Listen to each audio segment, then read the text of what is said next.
I'm Father Scott Vanderveer, and this is Profiles of Endurance. In this past year of pandemic, we have been hearing so much about the importance of maintaining good mental health, that we need to turn to self-care practices and social connections to make sure that we don't wind up losing the mental health that's so important and so needed when things in life are as chaotic as they have been this year. Today, we're speaking with Claudia Caslascola about a mental health crisis that she experienced in her life just after graduating college.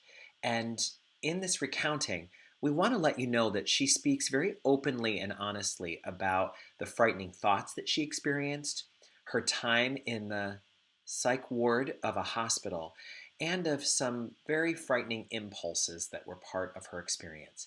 Because of that, we do want to issue a warning for anyone who could be triggered by memories or recountings of mental health crisis. This is a very raw and honest episode, and we are so grateful that she shares so honestly and humbly about what this experience was like and about how it changed her views about life and how it challenged her relationship with God. We begin by asking Claudia about the very beginnings of her life in her family and about where her commitment to mental health started. I grew up with two loving parents. I am an only child, so I don't have any siblings. But I grew up in Boston, so in a metropolitan area. And as far as mental health, I mean, it's something that I struggled with from a very young age. It was sort of present in my life since, I don't know, I think I was 6 years old when I had my first significant panic attack. So it's something that I grew up around. Thankfully, my dad has had his own struggles with it and really could relate. So, but it was a big part of my childhood and growing up too. So really shaped who I am. You have told me that you've been willing throughout your life to put some time and some effort into your mental health. You had a family that was very forward thinking and wanted you to have all the tools you could possibly have. So you started experiencing therapy at a pretty young age. Is that right? Yeah. I was 6 years old, or a little bit younger than 6, when I started going to therapy. I don't know, actually, the exact reasons why my parents decided that was a good option. I mean, I think that there were a lot of difficult things happening around me when I was a child, so my guess would be that it was to sort of understand. I mean, different kinds of therapy. They have different therapy for small children than, for adults. It's more play-based. But, yeah, that was something that I was introduced to very early on, and I do credit my lifelong therapy experiences with a lot of the way that I see things and analyze things, and just a lot of who I am, I think, has been about learning to be very verbal and intuitive of myself at a young age. So yeah, well, that investment is definitely paying off. I know that from our conversations. Yeah, absolutely. It's so clear.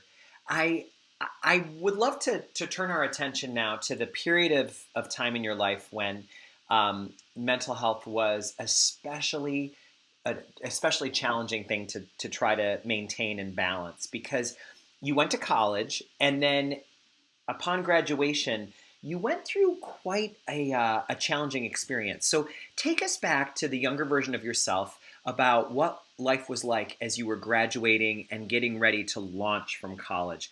What were your plans for what you wanted to do next? So pre-graduation, I was really excited about finishing college. I had dreams of being in the film industry, which I did eventually end up doing, but kind of in a different way than I had planned. But leading up to my graduation, I was taking the initiative. I had reached out to people in the Career Center, so I was working with them a little bit about what sort of things do I need to do in preparation.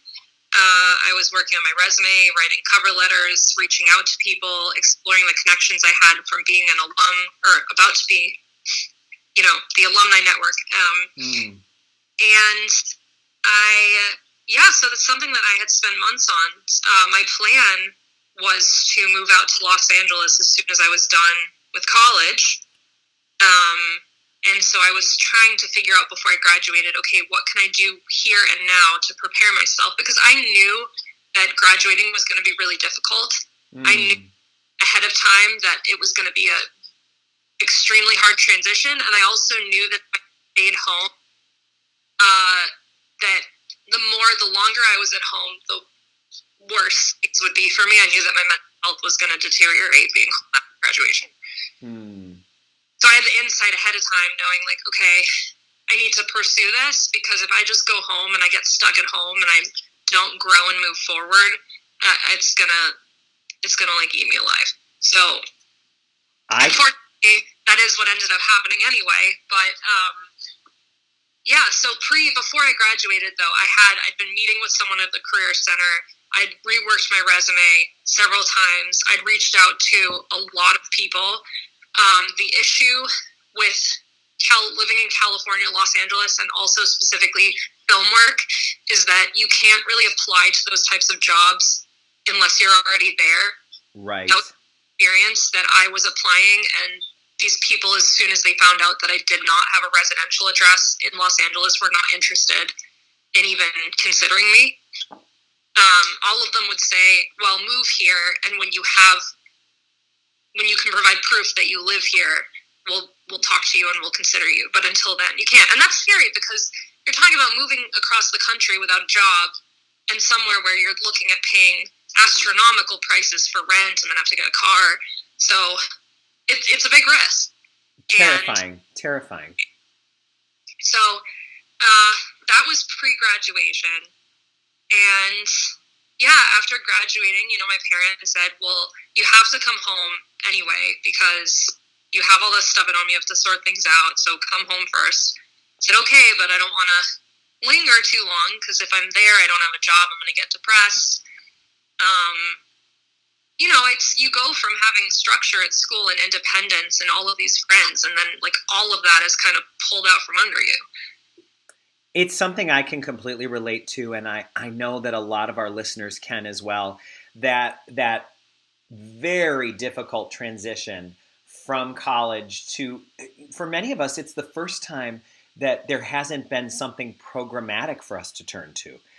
For many of us, after we complete our senior year of high school, it's just inevitable. It's understood that we're going to go on to begin college.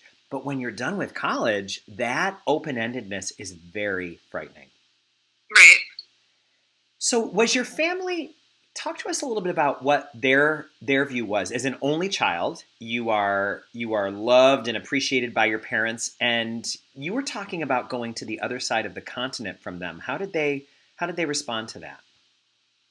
So I think it's worth noting that both of my parents were preoccupied with a lot of other things in their personal lives when I came home.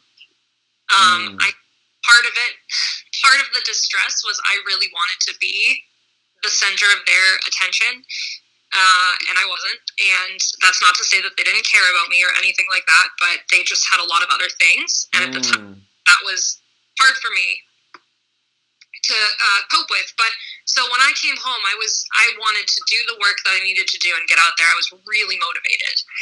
And I was looking for my parents to be supportive to me, and they were not able to be supportive to me in the ways that I needed. I personally felt like they were not supportive. They would tell you, and did say at the time, they were like, we're very supportive of you. So I think we just kind of didn't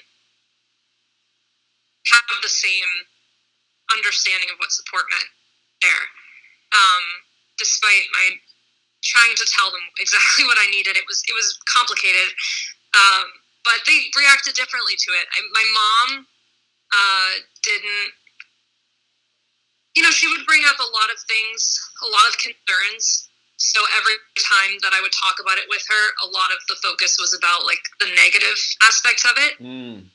I think that she felt like she was protecting me, saying that, it was realistic, it was important to consider all of those things. But I had felt like, and I had said to her, I said, if you're going to talk to me about these things, then you need to help me come up with solutions, not just give me reasons why I can't do things.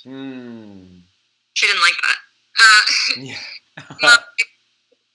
My dad was kind of the other side of the spectrum. He was like, yes, do it.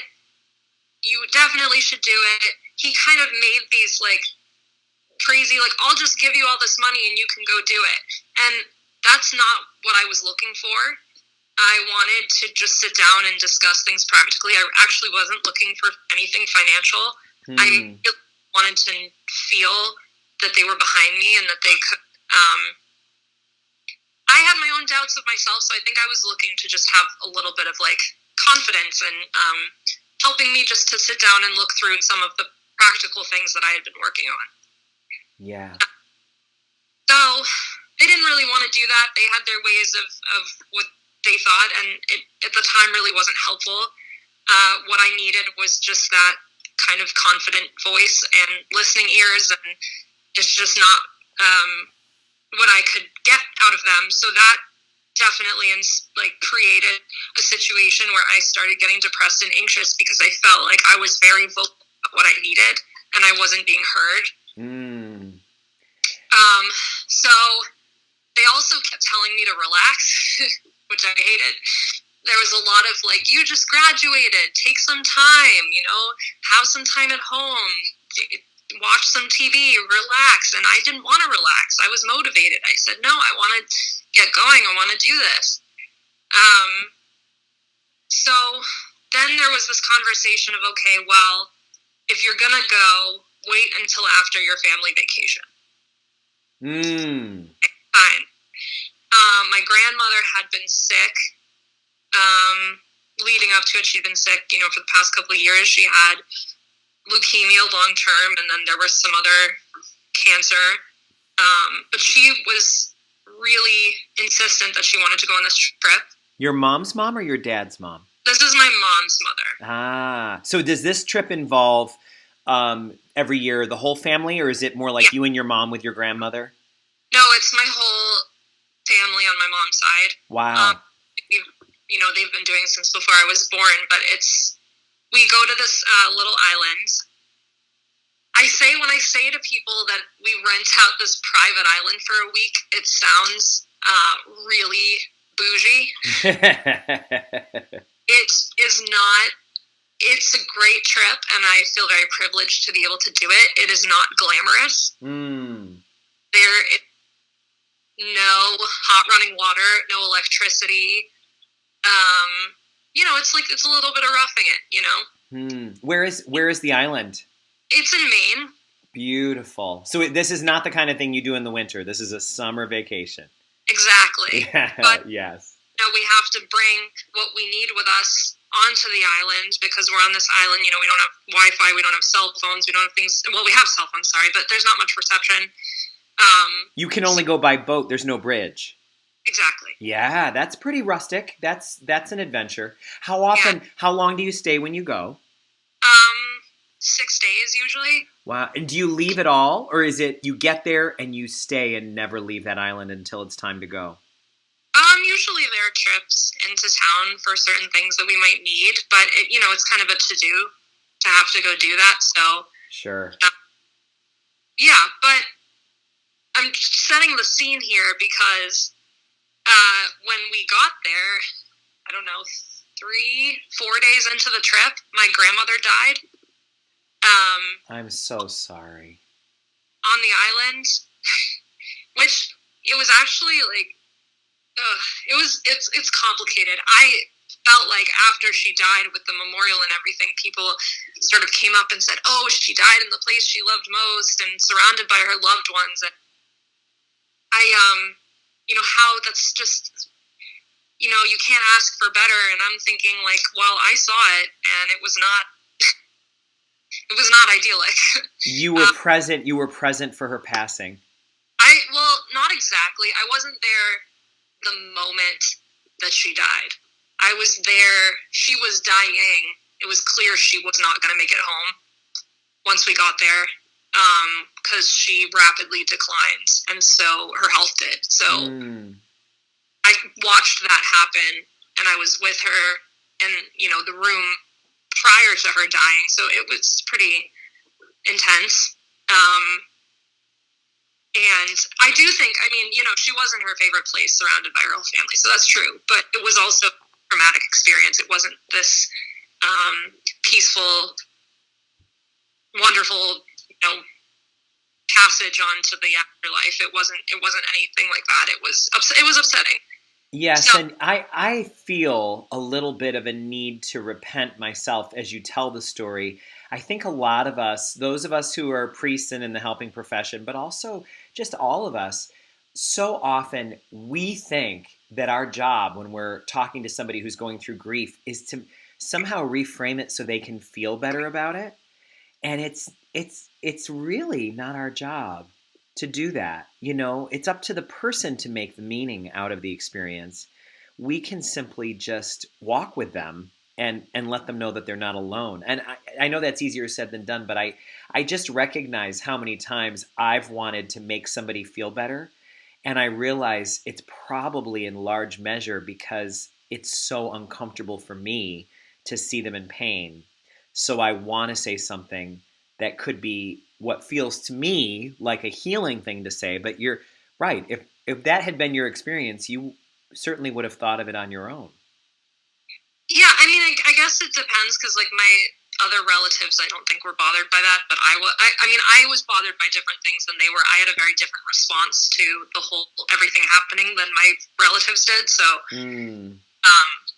I think that everybody there was like feeling they wanted to be with each other, and I just, for example, like I didn't want to be around anybody. I didn't want to be trying to enjoy any part of the vacation at that point anymore. I was like, I want to go home. I don't want to be here.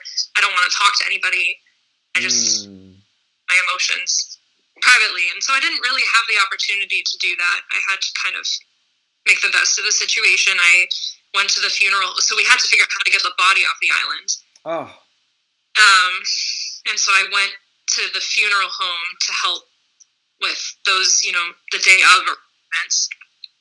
And then when we got home, we had to plan out all of the events associated with her memorial.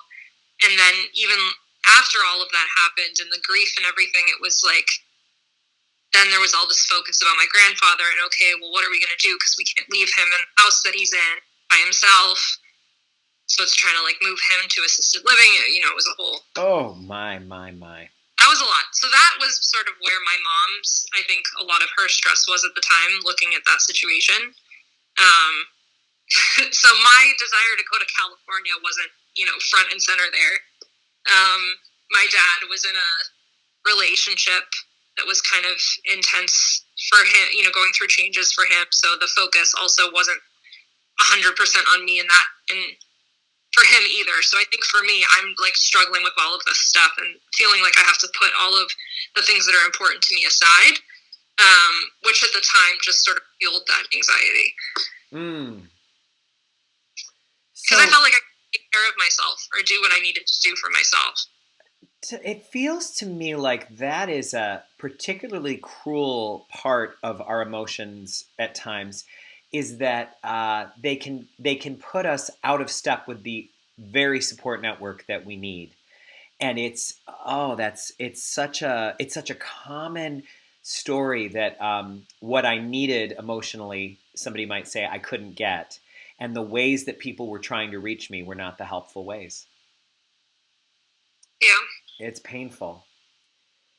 Wow. So what? As you went through the time that followed that vacation, what was going on inside of you? I was struggling. I started feeling very depressed.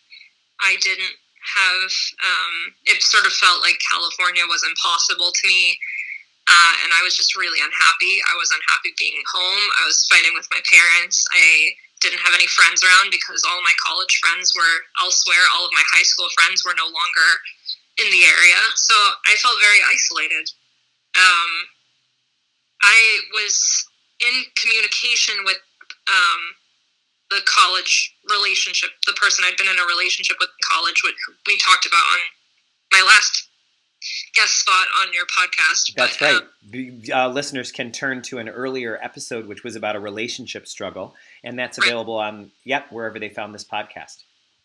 But, that was dysfunctional too, so that didn't really help. But, so I ended up doing this sort of therapy program that was supposed to help. It wasn't really that helpful. I guess it helped a little bit because from there I got a job, but I hated my job. It was just like minimum wage. I was working in a movie theater, so it was pretty unpleasant. And you had this you graduated with honors not long before. Right. And we're surrounded by your peers and your friends in college, and, that is such a hard transition. Well, I had a leadership role in the radio club, which was really important to me. I had my own radio shows. I was doing event planning. I was constantly surrounded by my friends, going on adventures all the time when I wasn't in school. I didn't answer to anybody. I didn't have to tell anybody where I was going, for how long, who with. Everything was my own choosing. If I wanted to go to McDonald's at 3 in the morning, nobody would tell me to do it. Pretty heady stuff. So when you go home after that and your friends aren't around and you don't have your clubs and you don't have your class and your activities and all of a sudden you're living with your parents, it's it was rough. So I was depressed. I had no desire to get out of bed. I was feeling just a lack of interest in any activities whatsoever. At that point I said, okay, I'm going to see a doctor for an annual physical. I'm going to bring up this depression and see if I can get some sort of medication. I'd been on medication for depression before. I asked for one of the medications that I had been on for 7 years prior. So it is a medication that I had a lot of experience with. I asked the doctor to give me the smallest possible dose because, I hadn't taken it in a while. They said, okay, well, this is sounds like a safe thing to do. So I went home, I took the pill, went to sleep, and had just a really severe adverse reaction unexpectedly to that medication. The medicine, what was it? Did it begin while you were sleeping? Not exactly. I don't know how much you want me to go into detail about this. Oh, well, as much as you think would be helpful for our listeners, I'll let you be the judge of that. It's extremely disturbing. Oh. I woke up I just woke suddenly at 5 in the morning. And there were thoughts and urges to do things that made no sense, that were really scary. Did not feel like my own. I felt like I was possessed, basically. I felt like there was something inside of me that wanted to kill me. Oh, how scary. Overpowering me. It was one of the most terrifying things that's ever happened to me in my life. Oh my goodness. What did you do? What do you do when this is early in the morning? It's day 1 of this medicine, correct? Well, I didn't take it again after that. Gotcha. Yes. Yes. No. Nope.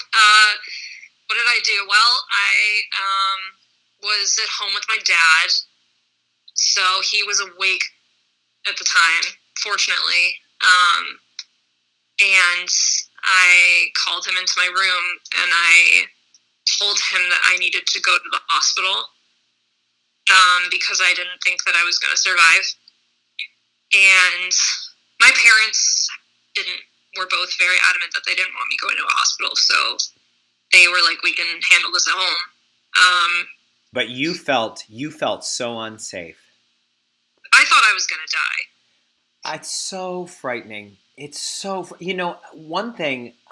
This may be too unrelated to be helpful, but I feel that maybe it would be wise for me to share because I'm feeling the urge to.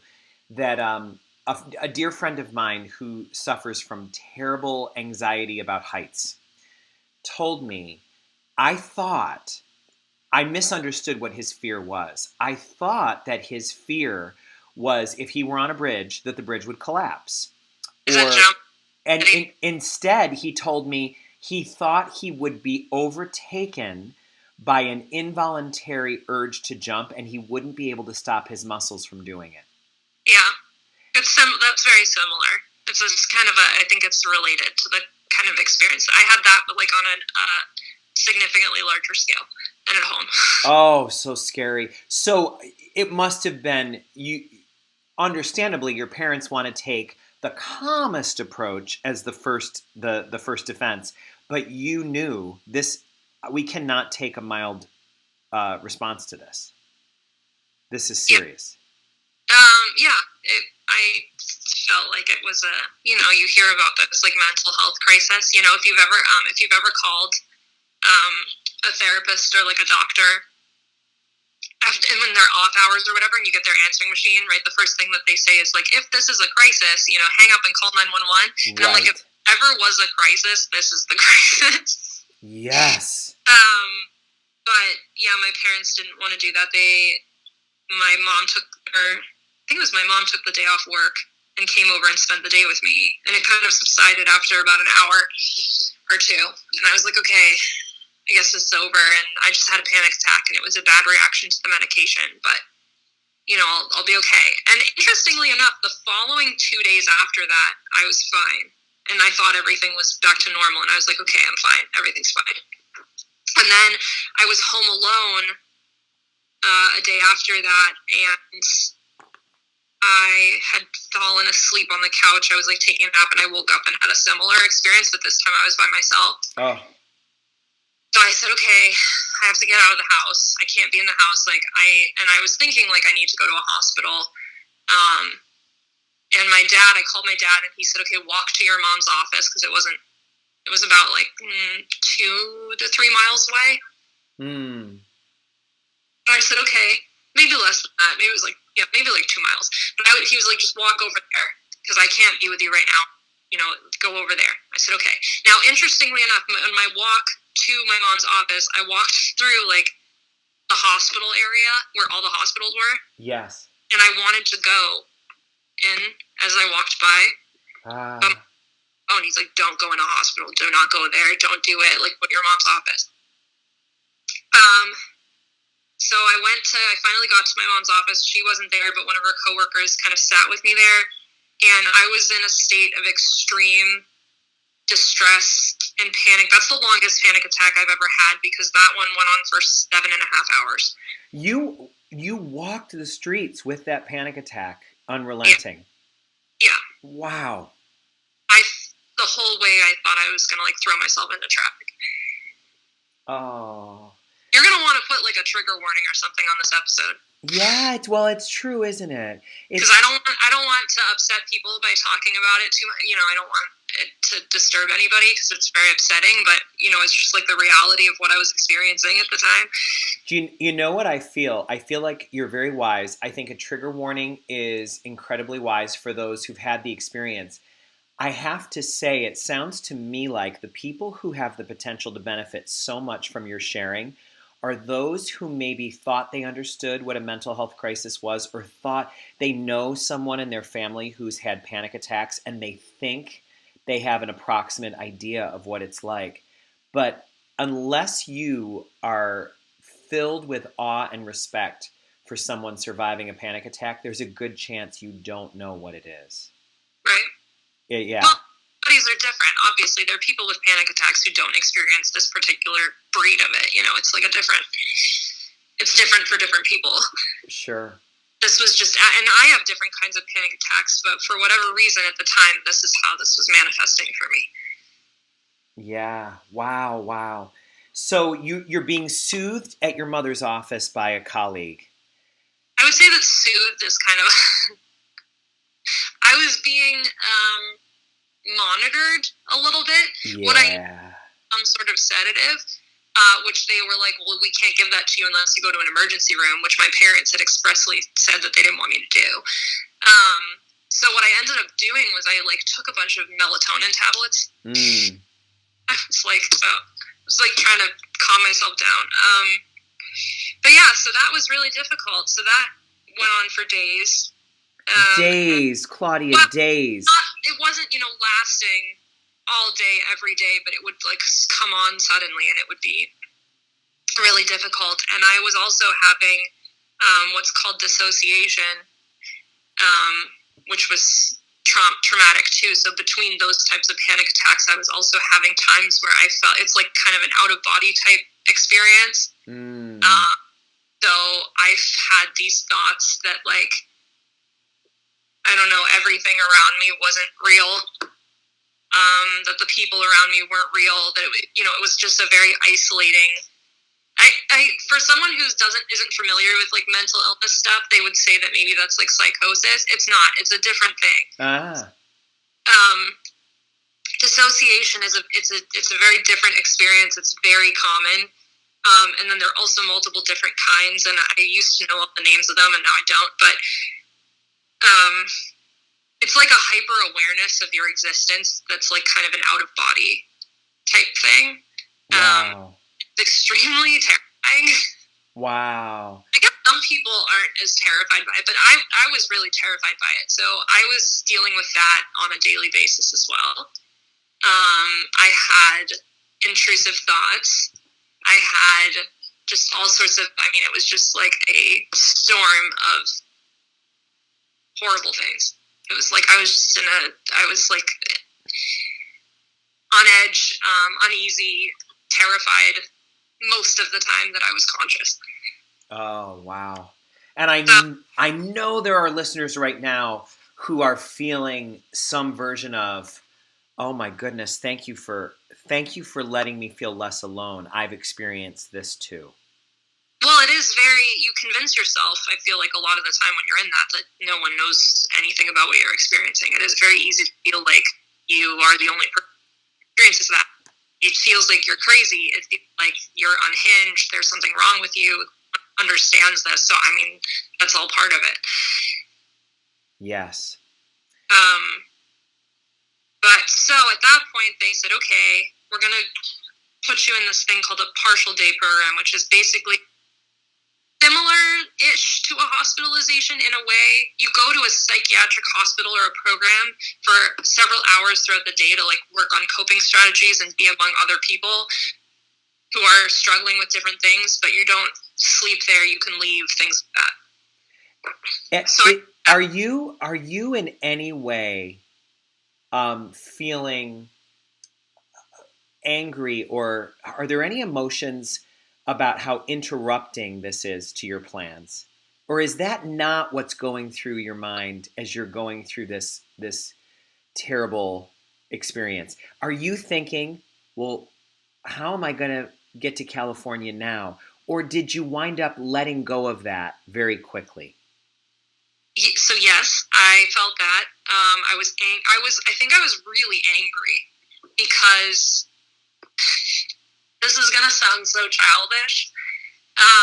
But at the time, my feelings were I just was angry, and I felt like it was all my parents' fault.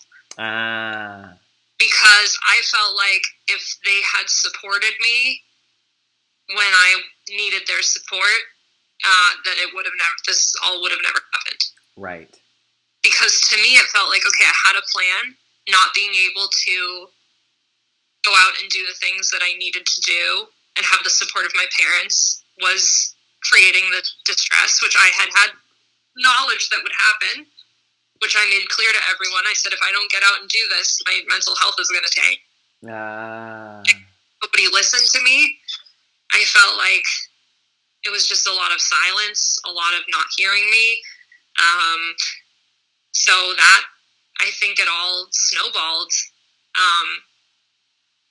So So I guess my feelings of distress and the miscommunication with my family was the most upsetting thing about it, which drove the depression, which is the reason I asked for the medication at a certain point, because I just needed to cope with feeling like I was never going to get there. Yes. And then that's what kind of put me into that situation. So that's what avalanche. So I went back to this partial day program. It was kind of helpful, but not really. And then on my last, they kind of sprung on me like, hey, this is your last day. You know, I didn't realize it was my last day. I didn't feel like I was ready to go back to being home alone for a while. So I had a panic attack there. Oh, boy. Now, when you do an intake at one of these places, well, at least this one, they gave me a sheet forms to fill out. And one of the forms is like, if you have distress while you're here, check the boxes of the things you want us to do for you. Right? And so one of the boxes, I was like, a blanket. I want a blanket. Ice cubes, you know, that was one of my things. So I had these things that I checked off on the sheet that they had listed. So when the panic attack was happening, which, by the way, I wasn't threatening to hurt anyone. I wasn't saying I was going to hurt myself. It wasn't anything like that. I was hyperventilating, and I kept saying that I didn't feel safe and I was scared, but that, you know, I wasn't a threat, right? Right. Having the panic attack, and they're saying, you know, calm down. And I said, well, can I have the blanket? And they were like, well, we don't have it. Oh. And someone get me some ice cubes, like, on my sheet, and they were like, no. So they didn't give me any of my coping things. They didn't give me even, like, 10 minutes to compose myself. They just immediately called an ambulance. Wow. I do not think they handled that situation well at all. But that is what they did. And it's a respected program. Well, that's debatable. Debatable. Okay, fair enough. You know, I think a lot of our listeners probably just assume that Boston, being the center of healthcare and education that it is, that wherever you were was the very best, the Cadillac of treatment. No, not this place. Again, I wasn't hospitalized. Right. I was day program, so I was coming in as like an outpatient. I was doing programs during the day, and then I left. Right. You know, the program itself, it wasn't great, but it wasn't horrible. You know, it was like so-so. Them as a psychiatric hospital, this network of hospitals is known around here because they're not great. So they're not like creme de la creme. The hospitals for like medical care here are top of the line. Psychiatric care, it's a little Gotcha. So anyway, I was at the emergency room. They handled the whole situation so badly. Because they had told me that they had called and informed my parents when they hadn't actually done that. So I had talked to my dad on the phone when I was in the ambulance or something, and I was like, hey, and I assumed that he knew because that's what they told me, and he freaked out, and then they took my phone. It was like a whole thing. But he meets me at the hospital. I'm in the emergency room because they put you in the emergency department first. That's what happens. You don't just go to the psych hospital. You have to go through an emergency room. And then what they do, you don't get to choose which hospital you go to. They place you where there's an opening. Yeah.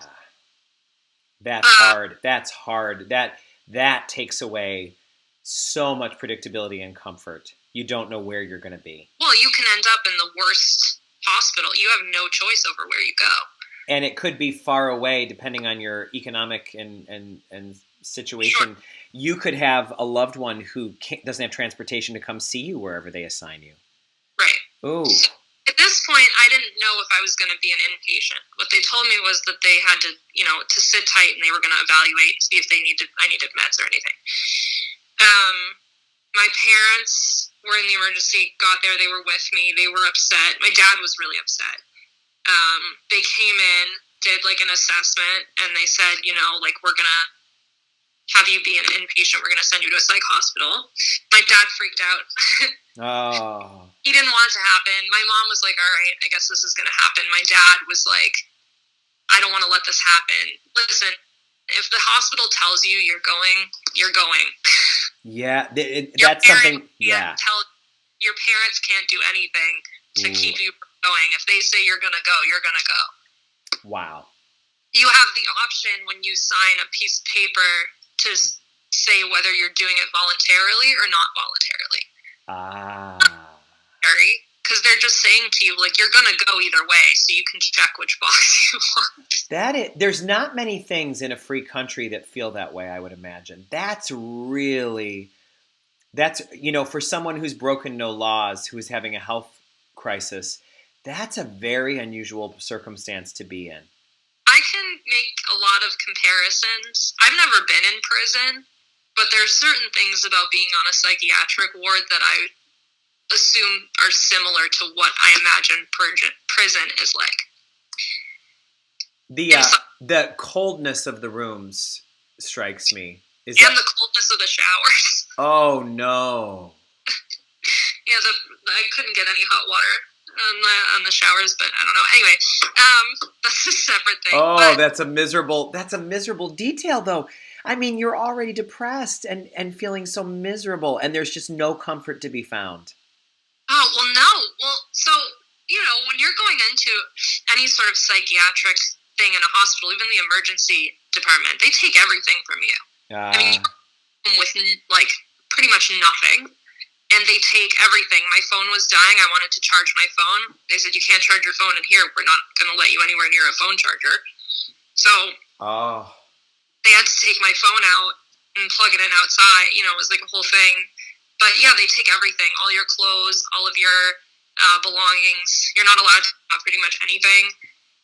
So at the time, they told me I was going to go to a psychiatric unit. I was scared because the only knowledge I had of it was from movies, which doesn't paint a great picture of what it's. I was scared out of my mind. I called the person the guy, who was really unsupportive and really, really crappy about the whole thing. Oh.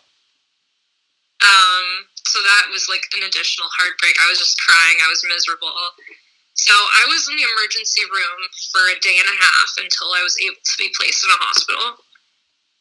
I ended up staying at the hospital that I was at because they had a psychiatric floor, so they sent me up there. I met with somebody briefly who was supposed to come up with a treatment plan for me or something.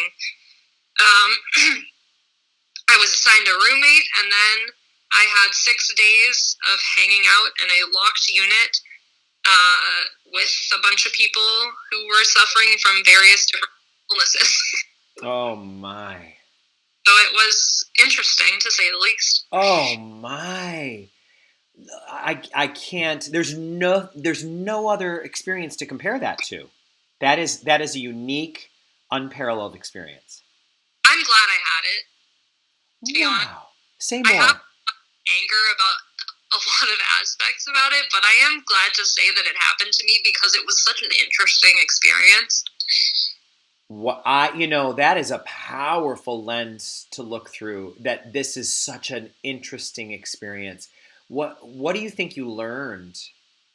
Oh, it was just fascinating. I wish that, I wanted to keep a journal at the time, but I was having so much anxiety I couldn't do it, but I wish I had, because there were so many interesting things going on there.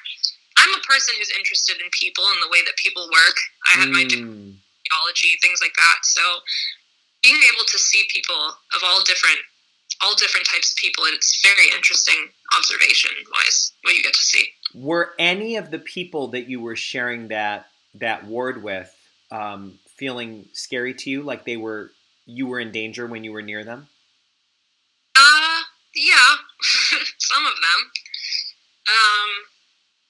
Yeah, there were all sorts of really fascinating people. There was a guy who was obsessed with me. Really? Yeah. In a romantic way? Mm-hmm. Oh, dear. You were 22, 23 at the time? 22, yeah. So you're a very, very formative young adult. Was Yep. this person around the same age? No, he was late 40s, early 50s. What did you do about that? I didn't do anything. I felt bad about.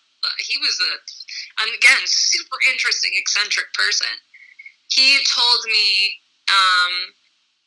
that he had like come over and talked to me, and he told me that I was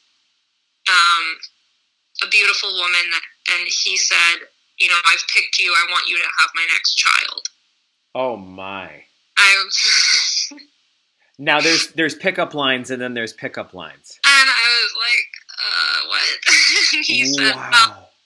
He said, I have 3 children, but the state took them all away, and I'm going to get them back, but I need to have another one, and I want you to carry my child, and, you know, all this stuff. And my parents and I laugh about this a lot, because I'm just sort of sitting there, and I'm like, okay. Oh my, I mean, and you're in such a fragile state. It's not like... agree to do it, but, you know, like, just kind of like, Oh my. But he started writing me poetry. He was serenading me. He'd follow me around. But the nurses like pumped him up with a lot of drugs. So how clear-headed were you at that time? You were able to notice things. You were able. I mean, you recall these things. So your medication level was not such that you were I wasn't unconscious at that point. So the reason really that they hospitalized me was because they wanted to get me on some sort of medication, and I was terrified of taking medications after the adverse reaction. That was part of the reason I was in the hospital, because they wanted to keep an eye on me to see how I would respond. So that was fine. But I wasn't on any sort of, the medications that I was on didn't like fog my brain at all. Yes. I didn't have any significant side effects of them whatsoever. I was the most functional person on the unit at that time. I definitely did feel out of place. I kind of wish that I could be able to be there and not have any problems, just for the sake of observation. Yes. I couldn't really enjoy enjoy is not the right word, but I couldn't, for me, I guess, I couldn't take in the experience as much as I would have liked to, because I was suffering with my own panic attacks. Yes. But such a not crazy, sorry, that's such a poor choice of words, mind-blowing environment to be thrust in. There it is. You know, I think our listeners are with you. I know I am. That enjoy in the sense that this is a very rich, very rare experience. You could actually feel like it was a privilege to have had. It did feel like a privilege, because you don't see people like this.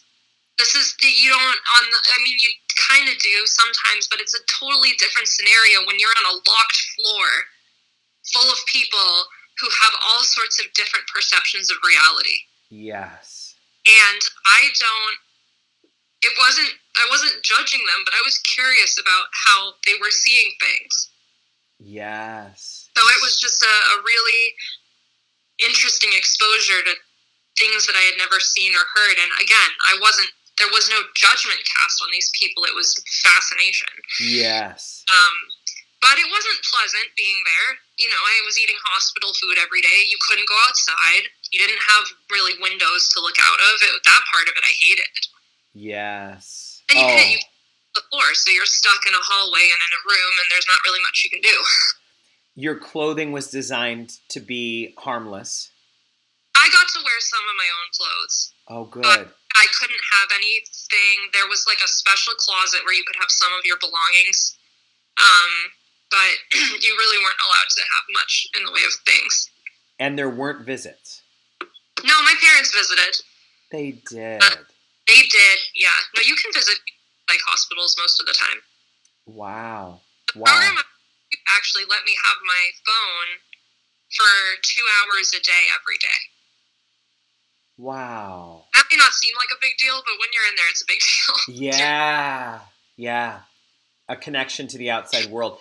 Did you feel that you were coming back to yourself while you were there? A little bit. You know what? I did a lot of Sudoku puzzles. Interesting. I did that constantly, and then people the other people, like the nurses, were really surprised because they couldn't do them, and I was trying to teach people how to do them. Wow. But it made me really smart. And at the time, that's something that I really clung to. That, like, my brain was really powerful in that way, and that I was smart, and that I was going to find a way to, like, overcome things.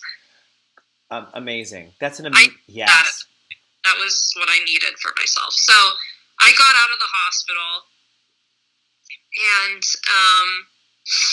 after that, what I had to do was then my next step was to go back to like another partial day program, because they have you do that so that you can transition back into your life. I went to a different one this time, and the one I went to after that was much better for me. But they, I had to do all these things that were supposed to help me move past a lot of it, to like rehabilitate from that situation. And I hated that. I didn't want to do any of it. I was like, I have to do it, but I didn't want to do it. But I was like, no, I have to. I have to follow the steps and whatever, and take the responsibility and do what I have to do until I feel better. Was there a part of you that was afraid to be out of the hospital? Probably. Well, no. I guess I wanted to come home because there was a lot that I missed about being home. But there was a part of me that was scared to be healthy again, because I didn't feel like I could handle things myself. So in that way, yes, but I didn't really... I liked it. You know what I liked about being in the hospital? I was away from my parents. I had a little bit of independence again, And I liked that. And I liked that I was talking to therapists who actually listened to me when I was talking, and there wasn't that conflict there. Yes. So I liked the break from my family, but when I got out, I did the stuff that I had to do. I did the partial day program. I joined this group called the DBT group. I did that for a while, and I went back to work. It was around that time that the relationship guy who I was still talking to against my better judgment, he just completely vanished out of nowhere. So and then my mom took me on a trip to Ireland. You traveled out of the country when you were newly recovering. Yeah. Wow. Were you confident that would be a good idea, or were you nervous? I think my mom was nervous, I was nervous, but she thought I needed it. Wow. I felt like I was still suffering a lot in different than how I'd been before, but it was hard for me to like enjoy the trip, I think, to the fullest. Because I had a lot of struggling, and she knew, we talked about it, but I love Ireland, so it was still a great trip. And then I came back, and I met somebody who I feel like meeting him was a real turning point for my mental health. You met somebody wonderful when you were just back from Ireland. So can you estimate how long were you out of the hospital by this time? Okay, so my hospitalization was the first week of January. And then I did the partial day program for the remainder of January. And then February, I went back to the movie theater job. So I was working and doing the DBT group. I went on the trip to Ireland in April, so it wasn't immediately after my hospitalization, but it was, I was still suffering with things. I was still struggling. And then I met my partner in May, the very beginning of May. Wow. And it was so healing to be able to enter into a new relationship. Well, it was. So I had I should also say, I had a very close friend. Well, I have a very close friend. She's still very much my close friend. She was visiting me a lot. She was coming to visit me a lot after that. She was there for me. She's like one of the most important people in my life. Wow. And she was with me the night that I met this person. Because we went out dancing, and I met him at a bar.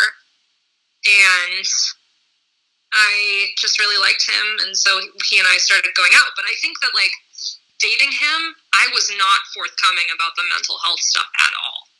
Yeah, I was curious about that. When? No, I didn't want to tell him. Yeah. Hey, by the way, I was in a psych hospital a couple weeks, no. Because he was really, first of all, I had done various dating since graduating college. Not while I was in the hospital, but, leading up to that, I had gone on some dates. And let me tell you, dating was bleak.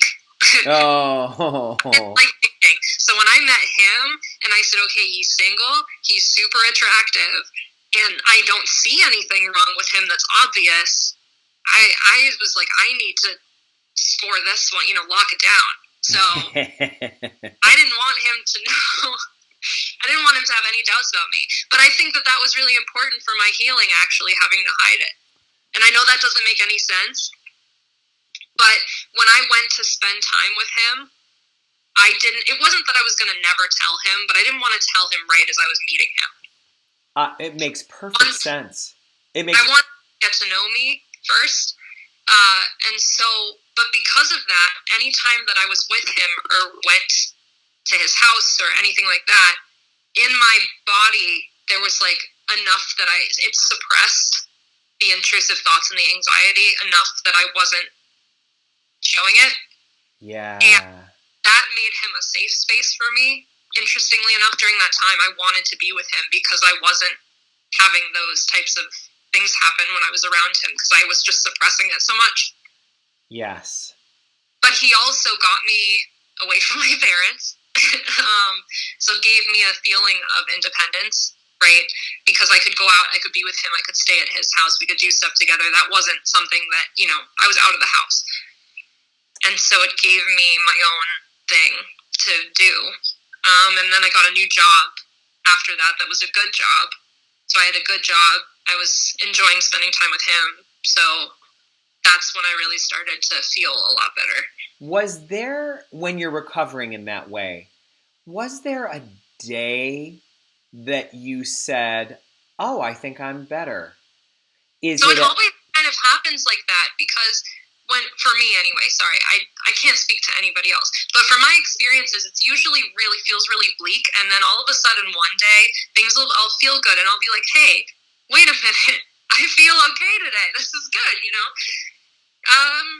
I can't remember a specific day, but I remember starting to feel like I was going out with him, and I said, hey, I'm significantly less distressed. Oh, wow. And so I started to feel like way more myself again. I was happier, and I everybody could see that I was more normal. But the whole thing from my acute adverse medication reaction to feeling that way, that was 6 months. 6-month experience. Oh my. Which, when you're suffering with mental health stuff to the degree that I was, that's a really long time. That's endless. No, really, really and truly. That is, and I think so many of our listeners are going to get that. And, I think they're going to get it in a big way, either because it reminds them of something from their own life, or they love someone who can relate to what you're saying, and they are understanding them in a deeper way because of what you're sharing. Oh, wow. I would like to say, because this just kind of popped into my head, but when I did the partial day programs, there were a lot of people in these support groups who were talking about stuff and saying that they had distress or things like what I was talking about that they had been going on 1, 2, or 3 years of experiencing. Oh. And saying to me, like, oh, you think it's going to go away, but it doesn't. And at the time, that was really, truly terrifying because you don't know. You're like, you don't know when it's going to go away. And there are people out there who are like, it may never go away. And that's the most terrifying thing you can think of. So I had to just try to say, okay, well, I think it's going to go away, and I'm going to hold out hope that will. Oh, now there's an example of one of the best case in points of hope I've ever heard. Like, oh my gosh, you have to hope that you can imagine a day when you will not be fighting this battle. That's, wow. How has it changed your relationship with life to know that this kind of a thing can happen? What kind of new, does it change your relationship with existence to know that there's people going through this, that you yourself have gone through it? Does it bring up questions about our life and our existence that you didn't have before? I don't know that I can answer that because I feel like I need to think about it more. Yeah. Really formulate an answer. I think that the whole situation was really unfortunate, and I would have rather it not have happened. That being said, though, I think that I gained interesting insights having the hospitalization, seeing what that is like from the inside. Fascinating. I think that I've had to do an enormous amount of work in trying to rebuild my feelings of, normalcy after that. And, I've just done a lot of therapy, which, you're growing all the time, even if you don't realize it as it's happening. Yes. Like that. So I'm just always working on myself, always trying to be the best version of myself, doing what I can to make things better. I don't shy away from confronting unpleasant things or putting in the work now if it means that things will be better in the future. I'm enormously thankful for my close friends and my family and, my boyfriend who, whatever other relationship problems we have, him being there for me, whether he was aware of it or not, was really helpful. So I'm thankful for those things. And then, by the way, kind of circling back to the beginning of this story, I have worked film production jobs locally in Boston, and recently, and I can tell you that having done that recently, I'm glad that I was at home for that, because the work is so extremely intense in terms of hours. And while I was working that job, needed help taking care of myself, and not like basic care needs, but, my parents were having to cook meals for me because I just didn't have any time. Yeah. And if there was somebody cooking for me when I got home, I wouldn't have eaten because there was just no time and no energy. Yes. So I'm glad that I had that experience at home around my family who could help me do what I wanted to do rather than being alone on the other side of the country having to figure it out. Isn't it amazing how they say that our life is like rowing in a rowboat. We sit facing backwards. So we row forwards, but we face backwards. So we don't understand the terrain of what we're seeing until we've already passed it. And I just find that to be so true. That's a Soren Kierkegaard image, and I think it's just so true. We row into a scene that we're not able to see, and only hindsight provides us with the information about it. It's amazing. Tell me this. This sounds like one of those really, an experience that brings about a great amount of maturation. It sounds like it's a really formative experience. Can you put into any words what you used to believe, about life and God, and how that changed, if it did at all? Did it change? I mean, you went through so much in that the vacation. You graduate from college, then you go on the family vacation, and you lose your grandmother shockingly. You then go through a very depressing fall, and then you have this incredibly difficult episode brought on by this medication interaction, and you go to the hospital. What did the Claudia that I knew when she was a college student believe about God that the Claudia after an experience like this sees differently? Well, it wasn't good. Yeah. I would like to say that the experience helped me, to feel the power and comfort of God, but it was really the opposite. I felt completely abandoned. Yeah. Yes. It really, really changed because I was feeling very in touch with my faith.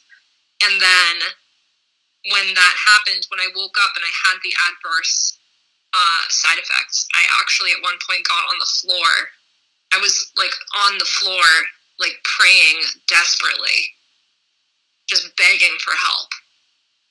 And I was because I was just so scared, and I really didn't want to die. That was my feeling. And I was praying and praying and praying. And that was the first time that I'd ever prayed. And I felt like there was nobody there.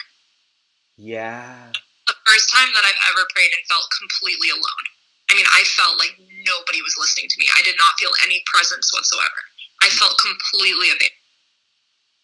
That, I would imagine, made it infinitely worse.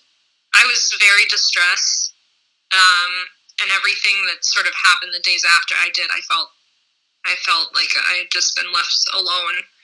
I couldn't understand why, and I still don't understand why that happened or what was going on with that, but it's complicated my feelings about faith.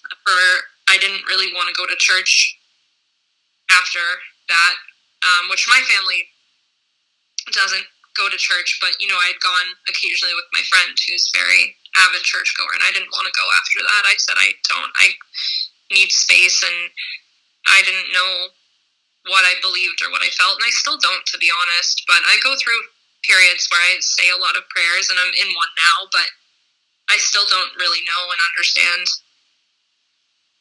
That strikes me as so honest and vulnerable. I mean, I don't know if it's what you want to hear. No, well, I've got to say this. How about we say it this way? Nothing makes you feel stranger than having someone describe God with confidence in a way that sounds foreign to you. And it is much more comfortable to sit with someone who says, I had a very hard experience that took away what I thought I knew about God. And now I'm mulling over what comes next, because I do think that it is more humble and true to admit what we don't know about God than what we do know. I think that's really humble and true. And in theology, they say that there's two routes to God. One of them is the via negativa, the other one's the via positiva. And the via negativa is getting to God by figuring out what God is not, and being stripped of our earlier conceptions of God. The via positiva is when we come pretty empty, pretty blank canvas-like, and then the painting gets created in front of us. But it strikes me that, right, you were raised without church going being part of your life, but were introduced to church going in college, but also had always had this kind of openness to God. And then that understanding that you'd had was stripped from you. And it was stripped from you. And I take comfort in knowing that the greats and the mystics have told us that the via negativa is just as valid a way as the via positiva. It's just often, like you're describing, not as fun. Yep. What do you dare to hope these days? You said you're in a phase of praying. Yeah. I don't know. I don't really know what drives that. It's just there sometimes. Sometimes it's not. I mean, I have a lot of things to pray for. I mean, most of my prayers, though, are not me asking for things necessarily. It's more expressing gratitude for what I have, because I feel really lucky to have the things that I have, and I don't feel like, I don't know, a lot of it I don't take for granted. So yes, being thankful for the things that I'm fortunate enough to have in my life. Yeah. Oh, I am just so grateful for your honesty about that, because there are so many people out there who can relate to the exact position that you're in, and others can relate to the position that you were in a few years ago.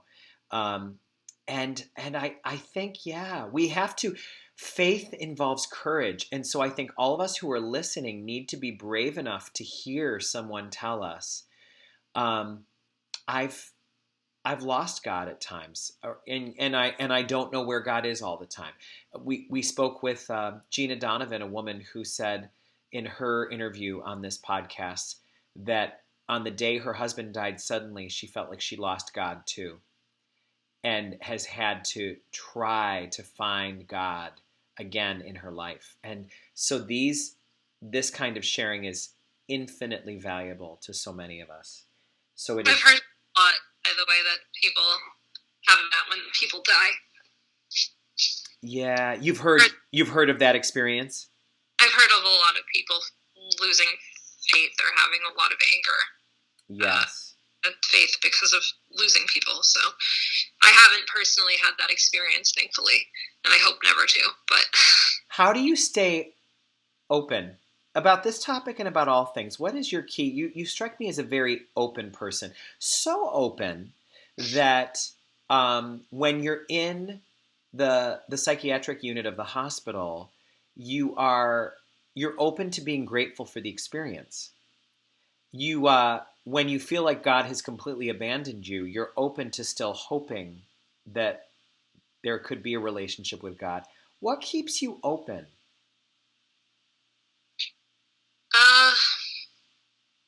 I don't know, other than like, why not be? Ah. I don't know. if things can get better, I want them to get better. So Yes. yeah, why not be open to that? I guess it's the same way for relationships with people.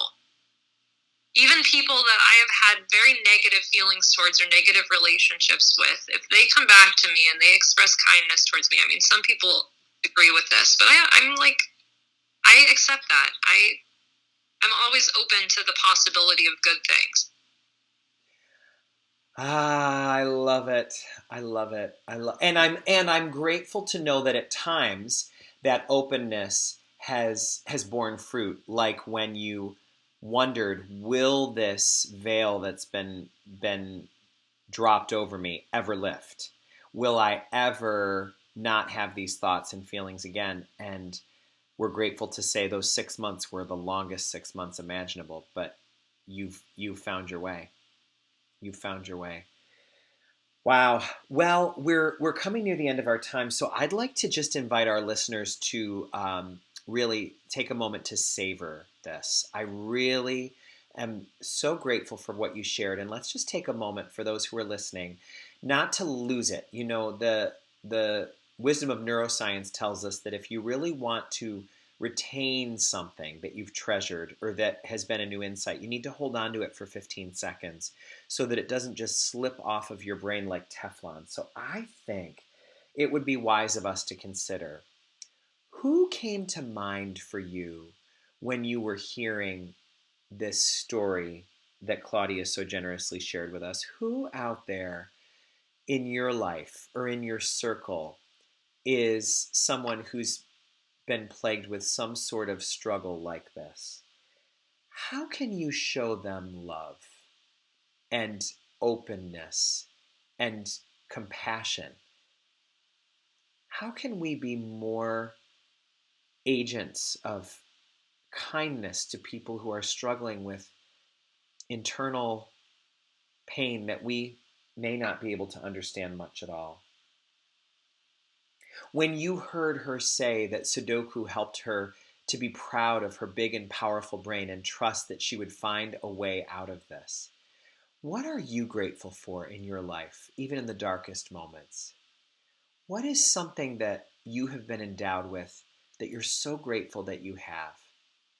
Your emotional life, your mental ability, your spiritual openness. You heard that Claudia at one point was asked about how her relationship with life has changed, and rather than answer, she said, I'd like to do more thinking about that. I don't want to answer lightly. What are some things that you'd like to do more thinking about after hearing this interview? What is something that people are very quick to answer that needs some respectful distance?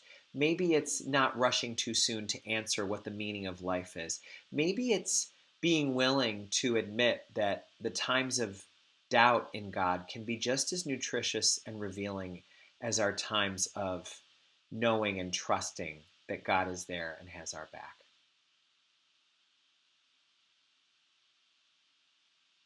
who might you want to share this interview with?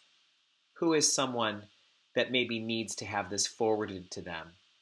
And maybe you'd be willing to let them know that it does have a trigger warning and that you'd be willing to talk with them about it afterwards.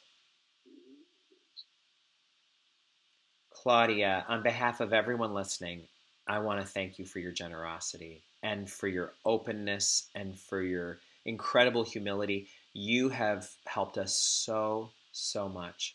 And I thank you for taking this time with us. Yeah, I hope that I didn't upset anyone, because I know that the subject matter is incredibly upsetting. I guess the thing to take away from it is, I'm doing okay. It's something that I did recover from. It's something that I live with, but I manage. If I could say something or like have a message from the experience, it would be to do the work for yourself. If you are struggling with mental health, and even if it's not that, even if it's just other things, if there are things going on, therapy is such an incredible resource if you are open to it and can do that, and just to work on yourself. It just improves your quality of life. And it makes the world a better place if all of us are doing our work and showing up and then relating to one another with more consciousness and kindness. What a world. What a world. Claudia, I don't think you could offer us more wisdom than that. Thank you so much. Thank you for this time, and thank you to all of our listeners for listening in. If you'd like to hear more from Claudia, we invite you to take a look at our list of podcast episodes so that you can listen to her talk about how she made her way through a very abusive relationship during her college years. And listen to all of our survivors who have found their way through the most challenging times by listening to the other episodes of Profiles of Endurance. Until next time, may God bless you all.